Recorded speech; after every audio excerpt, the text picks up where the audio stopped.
Did you know that 95% of players miss a very important detail during this whole scene in the basement of House Beneviento? It turns out that Donna Beneviento is down here with you the entire time until just before you escape the basement. Did you know that? There's actually irrefutable proof of that you may have missed. So for starters, the obvious thing. You come in here, and there she is, which means her invisible puppeteer is with her. Now, when you played through this, you may have thought that none of this makes any sense. How are doors closing? How are things locked that weren't locked before? So on and so forth. It's because Donna Beneviento, who for whatever reason is invisible, is actually in here with you and manipulating the rooms and making all these changes with her psychic kinetic powers or whatever it is that she has. So how do we know this? Because there's a small detail that most people miss. And the reason you miss it is because most people are frantically running from the baby monster and not taking their time to look around at a vital part in this. So in order to show you, first I'm going to skip ahead to after all this to where the baby monster chases us.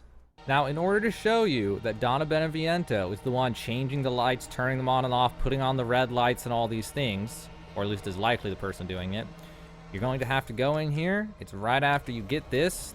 The baby should teleport in behind you no matter where it is. So now you're going to go through here, and we're about to show you the small detail that most players never noticed because they were so caught up with the fear of the situation.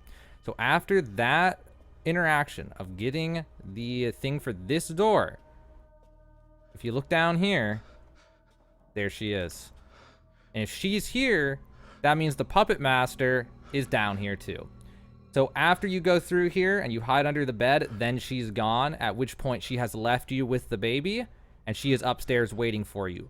But all the way until right after this point, this is proof that she is down here with you and using her psychic kinetic powers to do things. So when you go down there and come back, all this is knocked over and broken. It was most likely her that did it with her crazy mind powers to control things with her mind.